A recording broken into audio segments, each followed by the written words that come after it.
This section of Hosea opens with the children of Israel wandering around with their flocks and herds, outwardly seeking God to find the place where they could bring their sacrifices.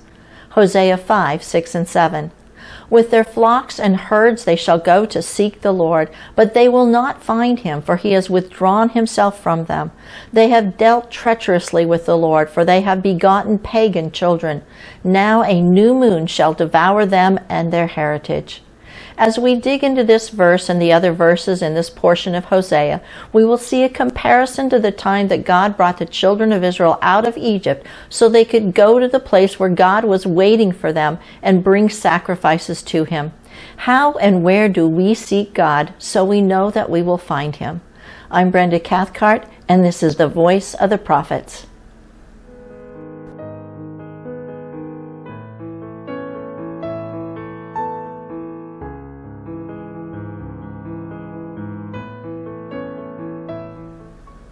Israel demonstrated an appearance of devotion. Hosea says that they go to seek the Lord with their flocks and herds. This sounds like a good thing. However, remember that this is the northern kingdom of Israel, where the two main places of worship were in Bethel and Dan, where Jeroboam had placed the golden calves. If they are seeking the Lord in these places, they won't find him. In contrast, when Moses confronted Pharaoh about letting the Hebrews go, Moses told Pharaoh they needed to travel into the wilderness to hold a feast and offer sacrifices to God. Exodus 5:1-3. Afterward, Moses and Aaron went in and told Pharaoh, "Thus says the Lord God of Israel, let my people go that they may hold a feast to me in the wilderness." And Pharaoh said, "Who is the Lord that I should obey his voice to let Israel go? I do not know the Lord, nor will I let Israel go." So they said, "The God of the Hebrews has met with us. Please let us go 3 days' journey into the desert and sacrifice to the Lord our God, lest he fall upon us with pestilence or with the sword." Pharaoh, of course, refuses to let the children of Israel go. After the 9th plague, Moses insisted that they must take their livestock in order to offer sacrifices. Exodus 10:25-26. But Moses said, "You must also give us sacrifices and burnt offerings, that we may sacrifice to the Lord our God. Our livestock also shall go with us, not a hoof shall be left behind, for we must take some of them to serve the Lord our God, and even we do not know with what we must serve the Lord until we arrive there." Moses said they needed to take their flocks and herds to seek the Lord in the place where they would sacrifice to God. When the children of Israel left Egypt with all their goods, including the flocks and herds, they went to Mount Sinai, where they find the Lord waiting for them. God appeared on the mountain and spoke the 10 words of the covenant. The next day the children of Israel brought offerings and sacrifices. Exodus 24:4-6. And Moses wrote all the words of the Lord, and he rose early in the morning and built an altar at the foot of the mountain, and 12 pillars according to the 12 tribes of Israel. Then he sent young men of the children of Israel who offered burnt offerings and sacrificed peace offerings of oxen to the Lord. And Moses took half the blood and put it in basins, and half the blood he sprinkled on the altar. The children of Israel found God at Mount Sinai, and their offerings and sacrifices were accepted by God. They entered into covenant with God. He took them as his people, and they accepted him as their God. However, at the time of Hosea, the people won't find God because they dealt treacherously with God. They had begotten pagan children. The word pagan in Hosea 5:7 in our opening scripture is the Hebrew word zur, number 2114, meaning to turn aside, hence to be a stranger or foreigner. The children of Israel, who were supposed to be God's people, were foreign to God. They had turned away from the covenant and gone their own way. Hosea said that a new moon would devour them and their heritage. This also takes us back to the time that God delivered the children of Israel from Egypt. At that time, God told them to begin the count of their months with the month of their deliverance.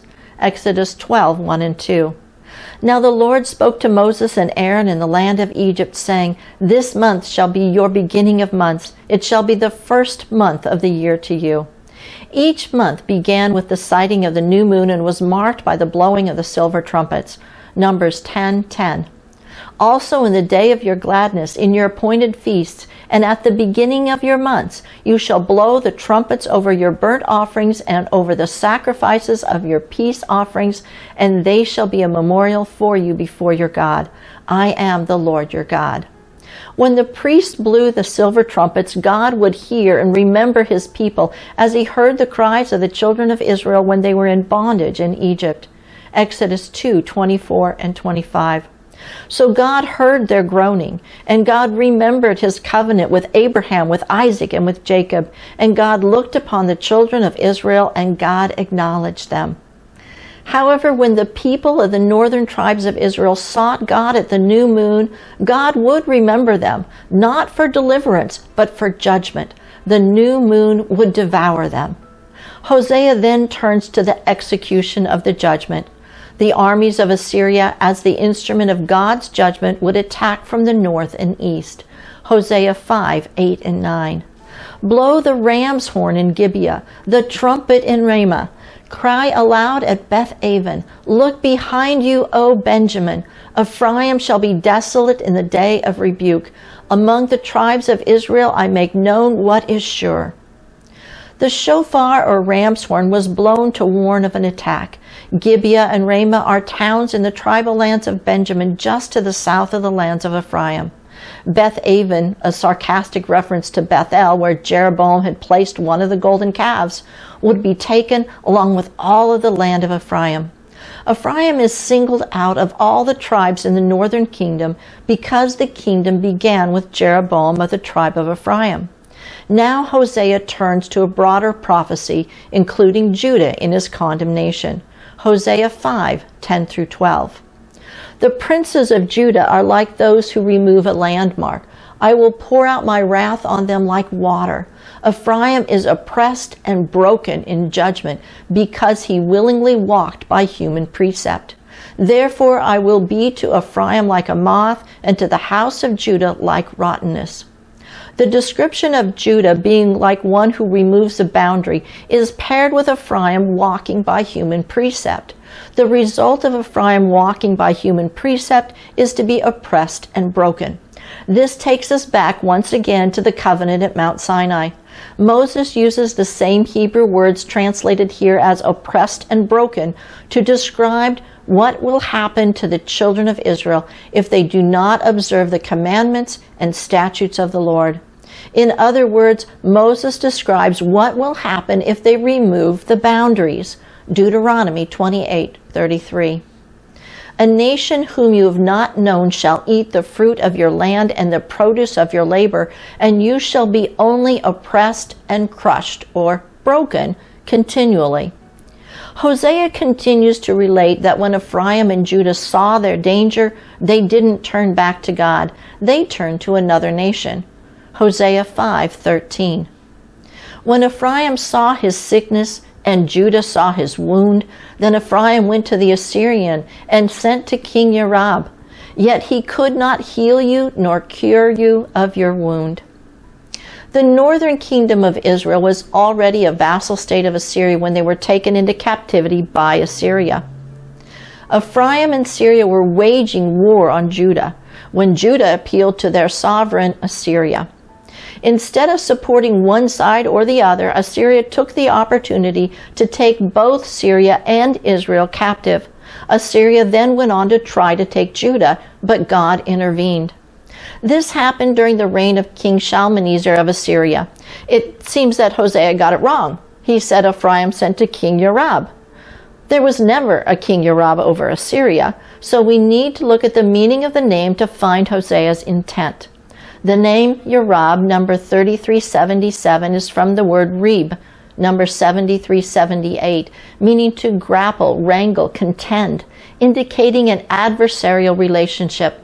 The word Reb is also the same word God used to bring charges against Israel in Hosea 2:2. Bring charges against your mother. Bring charges, for she is not my wife, nor am I her husband. Instead of turning to God, answering the charges against them, and repenting, they turned to their enemy for help. The Septuagint takes a slightly different perspective on King Yerab and translates it as the Great King, a title frequently applied to the Assyrian rulers. As we proceed to Hosea's next words, this understanding of the Great King adds another layer of meaning. The supposed Great King of Assyria is powerless to stop what God has ordained. Hosea 5:14 and 15. For I will be to Ephraim as a lion, and as a strong lion to the house of Judah. I, even I, will tear and go away. I will take away, and none shall rescue him. I will go. I will return to my place until they confess their guilt and seek my face. In their affliction, they will seek me diligently. God will be like a lion. The lion represents righteous judgment. The Messiah is the Lion of the tribe of Judah. He rules in righteousness and justice. Both David and Samson prevail against the lion. The prophet who prophesied about the destruction of the golden calves but didn't follow God's exact instructions was killed by the lion. Daniel was unharmed by the lion, but those who sought his death were torn apart by the same lions. God's judgment on Ephraim and Judah is just.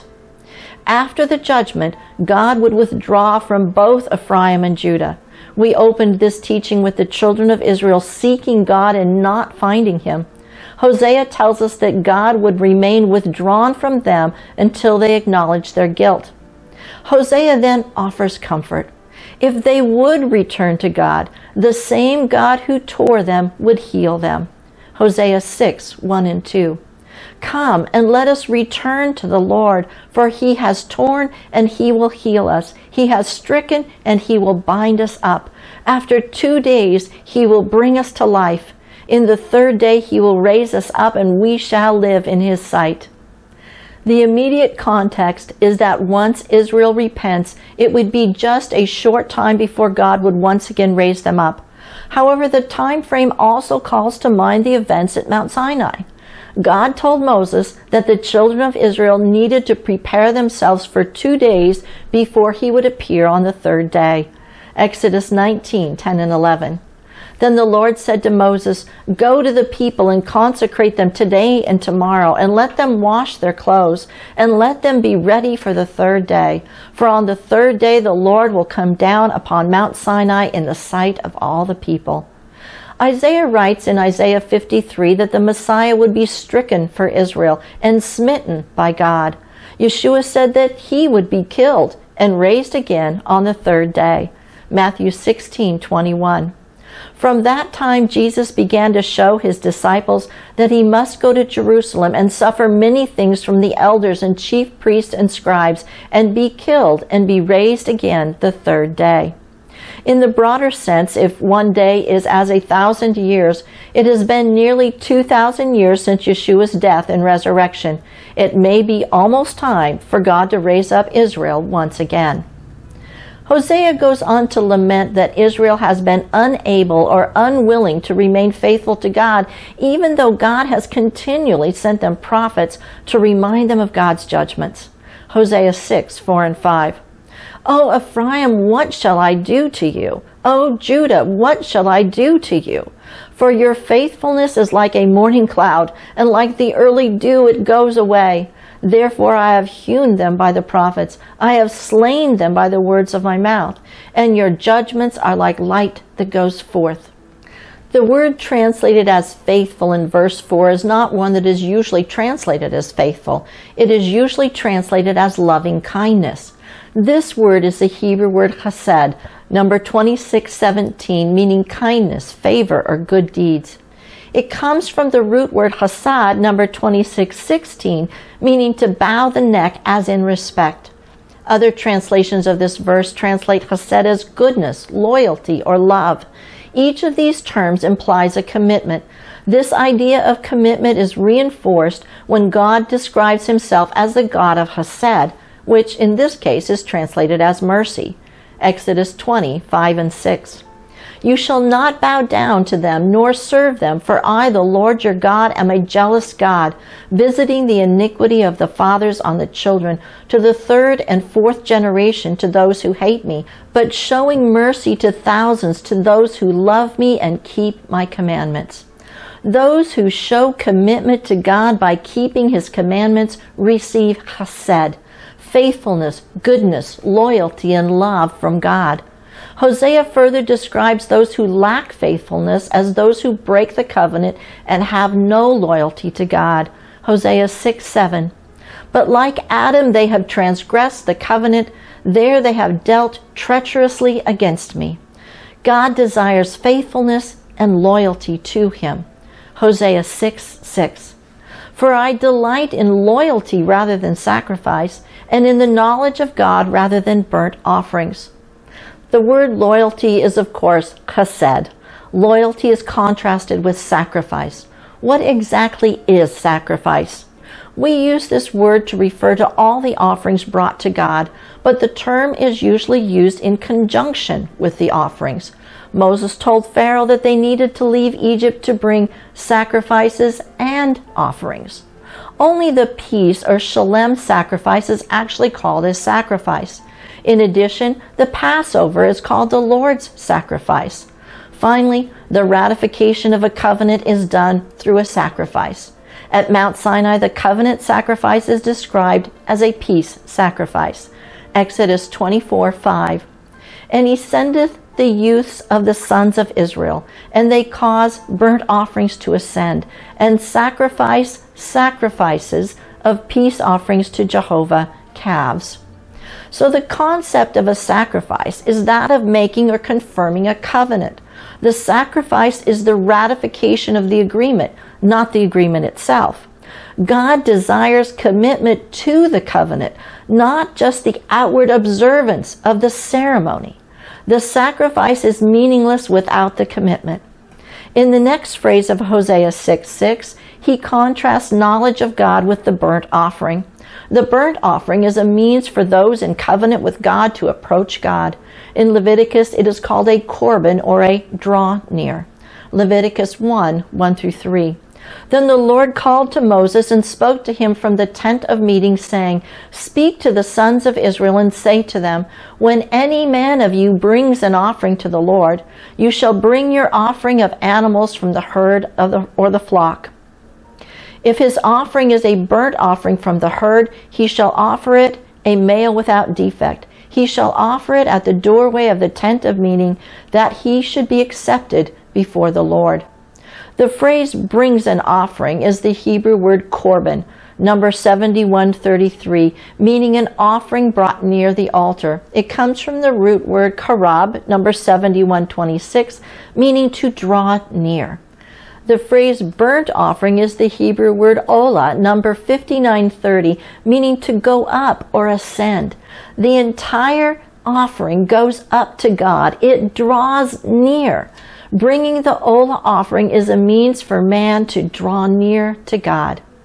Getting back to Hosea, God desires that man actually draws near to God through knowledge of God, rather than just going through the motions of the burnt offering. It all comes down to a heart issue. The outward expression is good as long as it is accompanied by the inward commitment. When God brought the children of Israel out of Egypt so they could bring offerings and sacrifices to him, it wasn't just the physical act of coming out and bringing the offerings and sacrifices. It was an inner deliverance. God brought them out of idol worship to worship the true God. The physical and spiritual were and are intertwined. Many of the children of Israel are seeking God now in the nations where God has scattered them. They need to seek him both spiritually and physically. They need to seek him in the place where God has placed his name. I'm Brenda Cathcart for Moed Ministries International. Shalom and be blessed.